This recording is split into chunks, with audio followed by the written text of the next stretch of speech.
And we continue now with our team coverage on the newly released evidence in the deadly shooting investigation on the Rust movie set last fall. I want to bring in Julie Frendak at this point. Julie, you spent a good portion of your day going through those initial investigative interviews with the movie's key players just hours after the shooting.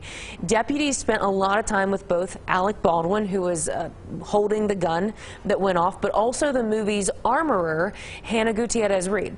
Yeah, that's right, Tessa. After their brief exchanges with law enforcement on the actual set, both of them sat down with investigators for more than an hour to explain the ins and outs of handling firearms on set and who had access to what unexpectedly became a deadly weapon that day.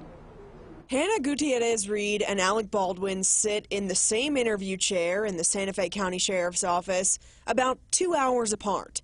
Gutierrez-Reed, the 24-year-old movie armorer, talks with investigators first, explaining her role on the set. I check the guns and I load the guns and I hand the guns off to the actor. It doesn't take long for law enforcement to get into specifics about what type of ammo stays on set and where. Is there live ammo that's kept on set?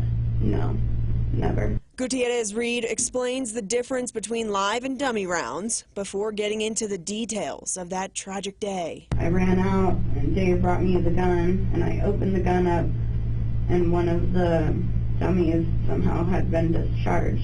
She admits she was about 20 feet from where that shooting happened. We had that gun the whole time before that and it was nothing happened, and I wasn't in there, and they weren't supposed to be even pulling the hammer back. Something actor Alec Baldwin will later admit he did on set that day. I take the gun out, and as I take it, as it clears, as the barrel clears, I turn and cock the gun over here. I turn and cock the gun goes off. He explains his perspective of the incident minutes after he sits down with investigators.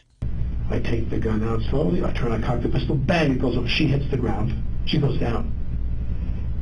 He goes down, screaming. Baldwin talks about Helena Hutchins and Joel Souza's positioning on set that day, thinking it was just a rehearsal.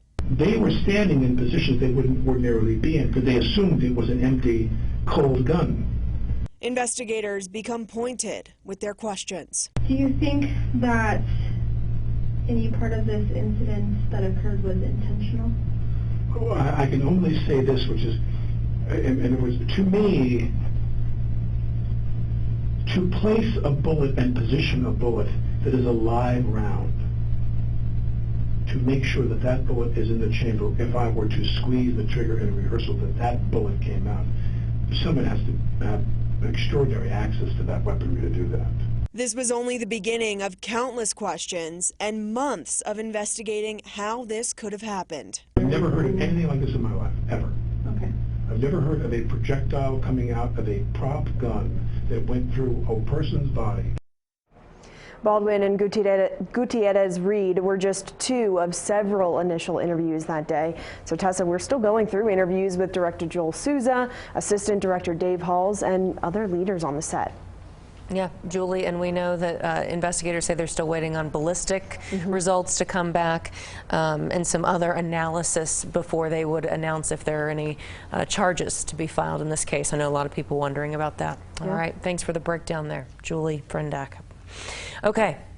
We know that there's a lot of new information coming with this investigation as we learn more from the evidence. You can be sure we're going to bring you all of these updates in our newscast, but always at KOB.com as well.